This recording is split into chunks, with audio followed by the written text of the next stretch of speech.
क्षेत्र गांव की कमेटी के सारे अध्यक्ष जन और इन 88 गांव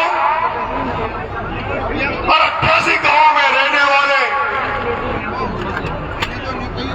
आदमियों को, उनके मकानों को, उनके पशुओं को, उनके आने वाले बच्चों के भविष्य को बचाने के लिए जो बहुत बड़ी तादाद में, लाखों की तादाद में आप जो बड़ी संख्या में जोड़ने आए हैं, और जो जोड़ने के लोगों ने, जो जोड़ने की माता बहनों ने, जोड़ने के पंच पटेलों से लेके बच्चों ने जो इस बंगला मीटिंग का आयोजन किया, महापंचायत का आयोजन किया और अतिथियों का स्वागत किया, सत्कार किया, उसके लिए मैं उन जोड़ने वालों को धन्यवाद देता हूं, धन्यवाद ज्ञापित करता हूं कि उन्होंने इतनी शानदार मीटिंग का आयोजन किया।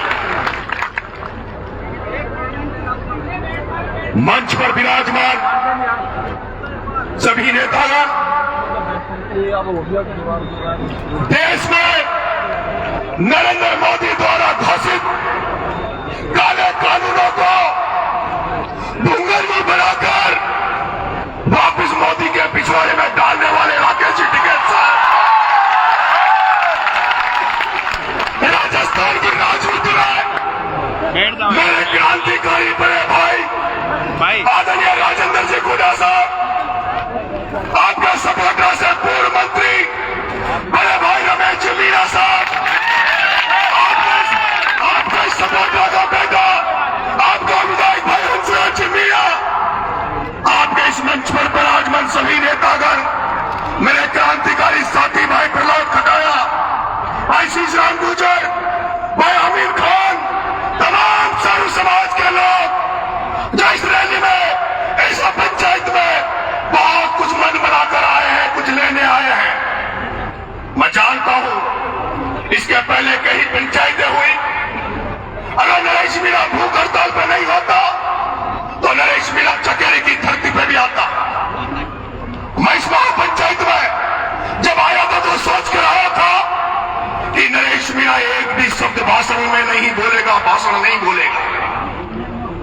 मेरे बड़े भाई रमेश जी मीणा ने बहुत ही काम की बातें कही, भाषण थोड़ा लंबा हो गया था, वक्ता ज्यादा थे, बोलने वाले ज्यादा थे, इसलिए, लेकिन उन्होंने बहुत काम की बात कही थी कि यहां ये जो लोग आए हैं, मैं तुमसे पूछना चाहता हूं, मेरी माता मैं तुमसे पूछना चाहता हूं, क्या तुम लोग जो पिछली महापंचायतें हुई उसमें जिस तरह से भाषण सुनने गए, नेताओं के भाषण तुमने सुने, क्या इस महापंचायत में भी केवल भाषण सुनने आए हो क्या?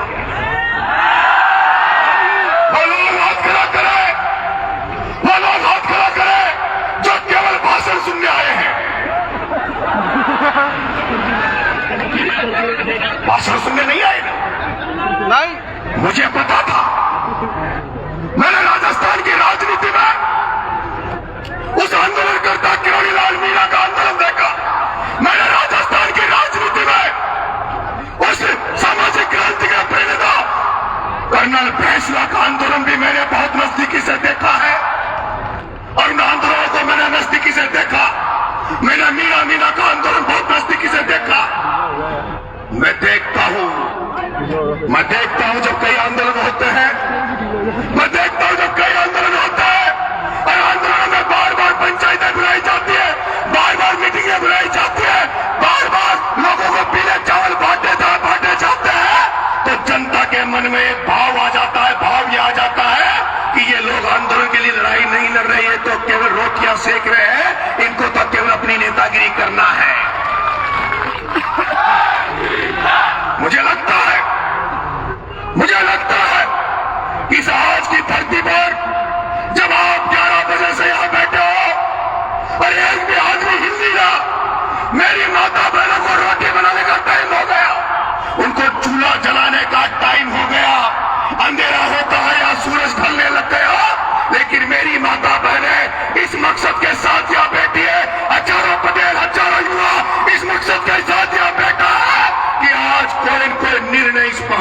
महापंचायत में होगा, कोई फैसला इस महापंचायत में होगा।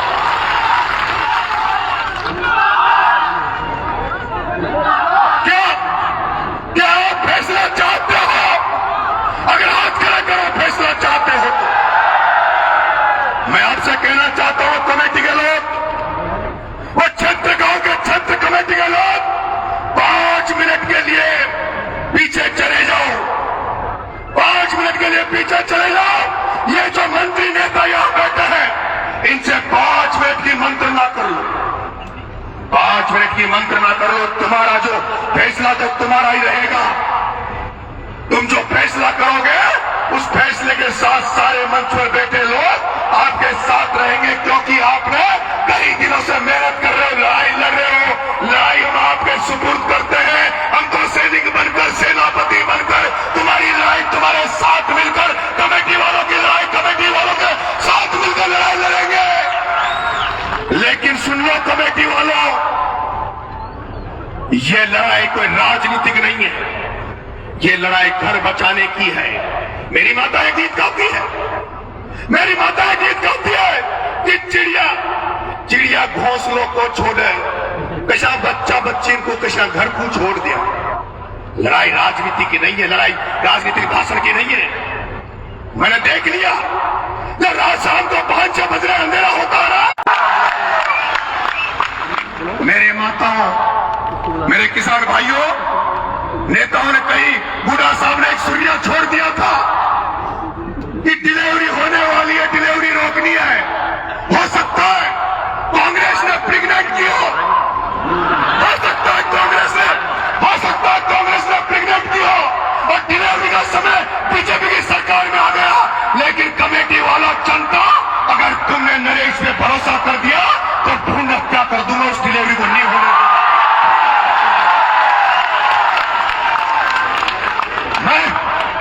मैं कह रहा हूं, ना तो ये कलेक्टर को बुलाओ, अरे मेरे भाइयों, ना तो कलेक्टर को बुलाओ। अरे कलेक्टर का इलाज तो मैंने समझाओ मैं कर दिया। ना तो कलेक्टर को बुलाओ, ना मुख्यमंत्री से कुछ मांगो, ना सवाई माधुर में कलेक्टर घेराव का चेतावनी दो। मैं कहता हूं, अगर तुम आज रात भर के लिए यहां रुक गए, अगर तुम सोचते हो, तुम जानते हो, क्योंकि मैंने देखा इन 88 गांवों में लड़कियां लेने वाले तो आ रहे पर लड़की देने वाले नहीं आ रहे। लड़कियां लेने वाले तो आ रहे हैं लेकिन लड़की देने वाले नहीं आ रहे। उनको पता है कि हम इनको लड़की दे भी देंगे तो हमारी लड़की का क्या भविष्य होगा, उसका लड़की का ससुराल कहाँ होगा। अभी तो चोरली में है, अभी तो डूंगरी में है, अभी तो पूरी पहाड़ी में है। पता नहीं उस बेटे को कहाँ जाकर बसना पड़ेगा, पता नहीं मध्य प्रदेश जाना पड़ेगा या उसको डूंगरपुर जाना पड़ेगा, रेगिस्तान में जाना पड़ेगा। मैंने देखा है जब आंदोलन हुआ, कर्नल किरोड़ीलाल फैसले ने जब रेलवे ट्रैक जाम किया तो इतने लोग नहीं थे जितनी तादाद में आज आप लोग यहाँ बैठे हो। मैं तो आपसे कह रहा हूं, ज्यादा लंबा भाषण नहीं दूंगा। मैं आपसे यह कह रहा हूं, नरेश मीणा खुद की गारंटी ले रहा है। नरेश मीणा, राजेंद्र गुगा और मेरे साथ आए हुए क्रांतिकारी साथी, जब नरेश मीणा 7 बच्चों के लिए 15 दिन भूखा रह सकता है, तो नरेश मीणा अगर तुम परमिशन दे दो तो अभी इसी जगह भूख हड़ताल पर बैठना चाहता है। इसी जगह डूंगरी बांध के लिए, इसी जगह डूंगरी बांध के लिए। सुनो मेरी बात, मेरी माता बहनों, उस दिन को सोचना। अरे सोचो, उस गाजा को देखो, उस यूक्रेन को देखो, जिस गाजा पे इजराइल रोज बम फेंक रहा है, उस गाजा पे लोगों को रोज मार रहा है, लेकिन वो गाजा वाले अपनी धरती नहीं छोड़ रहे, अपने घर वालों को नहीं छोड़ रहे, वो जाने दे रहे। मैं कहना चाहता हूं, कितने लोग यहाँ ऐसे हैं जो हाथ खड़ा करना, जो इन बच्चों को बचाने के लिए लाठी खा सकते हैं। कितने लोग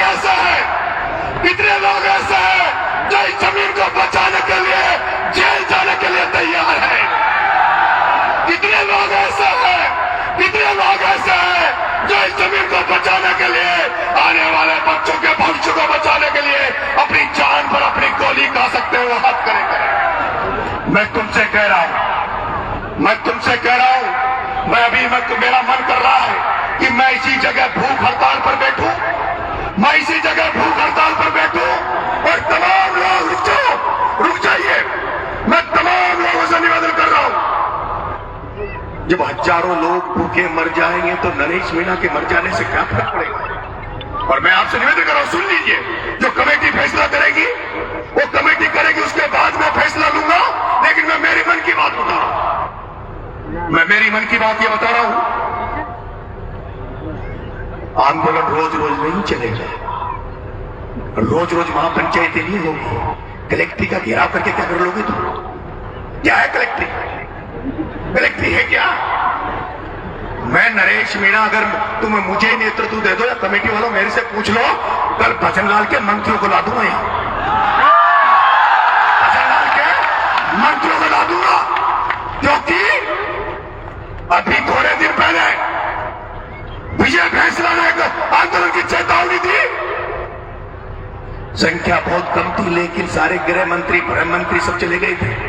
आज अगर तुम लोग रात भर यहां रुक जाओ मेरे साथ, आज रात भर यहां रुक जाओ, कल तक का अल्टीमेटम दे दो कमेटी वालों, कल शाम को 12, कल दिन के 12 बजे 4 बजे का अल्टीमेटम दे दो, कलेक्ट्री फैक्ट्री मत चलो, मेरे साथ पैदल पैदल रेलवे ट्रैक की तरफ चलना। अगर गारंटी दे रहा हूं,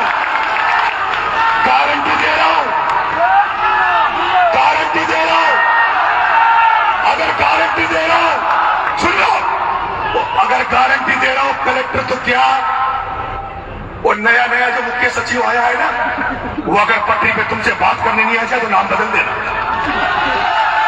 क्या तैयार हो? क्या रात भर रुकने के लिए तैयार हो? क्या तुम लोग जब आंदोलन में आए थे, इस महापंचायत में आए थे, तो क्या भाषण सुनकर जाने के लिए आए थे या आंदोलन में लड़ने के लिए आए थे? वो हाथ कलेक्टरों से लड़ने के लिए आए थे। मेरे को पता है, नाम रजाई लाए ना गधेला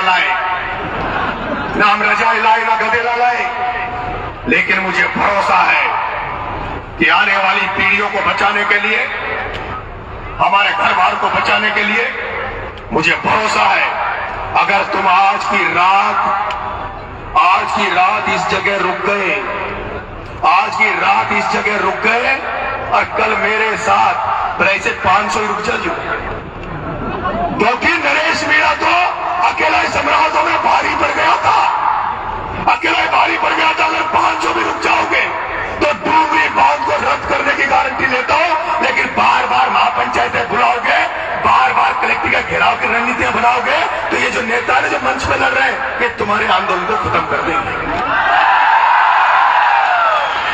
इसलिए जोड़ली वालों, तुमने सेवा तो खूब की, दूध भी पिलाया, लेकिन मैं आपको विश्वास दिला रहा हूं जोड़ली वालों, आज की रात नरेश मीणा के साथ ये सारे लोग भूखे रहेंगे, आज की रात तुमसे रोटी नहीं मांगेंगे, और आसपास के गांव वालों से कह दो कल पूरी सब्जी की व्यवस्था कर ले, कल रेलवे ट्रैक के नजदीक चलेंगे, पहले तो यहां से रेलवे ट्रैक तक चलेंगे, लेकिन चढ़ेंगे नहीं,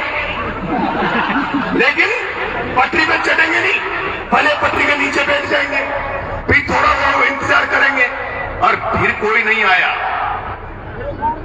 तो अब इस बात से कमेटी बात कर ले, अगर कमेटी सहमत है नहीं है तो बता दे, क्योंकि सबके शादी ब्याह है, लेकिन सब छोड़ देंगे, 25 तारीख को तारीख है वो भी छोड़ देंगे, और मुझे तो आपको मैं बता दूं, मेरा तो पूर्वी राजस्थान के जो युवाओं ने, साथियों ने जो 25 साल मुझे जिंदा रखा राजनीति में या सामाजिक जीवन में, मेरा तो एक कर्जा उतारने आया हूं। अगर तुम्हारे डूंगरी बांध वालों, तुम्हारे आने वाले बच्चों के लिए, तुम्हारे घरों को बचाने के लिए, तुम्हारे मकानों को, गांवों को बचाने के लिए नरेश को प्राण देने पड़े तो प्राण दे देगा, पीछे नहीं हटेगा। और 2 लाइनों के साथ अपनी बात को खत्म करूंगा। कमेटी वालों 5 मिनट जरूर बात करना, क्योंकि ये लोग मेरे को लगता है कुछ लेकर जाना चाहते हैं यहां से। फूल बनकर जो जिया, फूल बनकर जो जिया उसको यहाँ मसला गया। आदमी को फौलाद के सांचे में ढलना चाहिए और छीनता हो कोई हक अगर अधिकार अगर आपका तो आंख से आंसू नहीं सैलाब बरसना चाहिए, सैलाब बरसना चाहिए। आंखों में सैलाब ले लो, आंखों में सैलाब ले लो, हाथों में लठ ले लो, हाथों में चेहरा पकड़ लो, चेहरा, और हाथों में लठ पकड़ लो। मेरी माता बहने तैयार हो जाओ, कल तक का इंतजार कर लो, 7 दिन 15 दिन आगे आगे मत खिसको, बस अभी तय कर लो। मेरी गारंटी, अगर तुम्हें कल मंत्री आकर तुम्हारे सामने खाका नहीं रख दे, खाका नहीं रख दे, क्या प्लानिंग नहीं रख दे, अरे सरकारें हम बनाते हैं, सरकारें बनाने वाले हमें, डोंगरी बांध तो क्या, डोंगरी बांध बनाने वाली सरकारों को ही उस बांध में गाड़ देंगे पर ईंट नहीं रखने देंगे, ये मैं वादा कर रहा हूं। राम राम।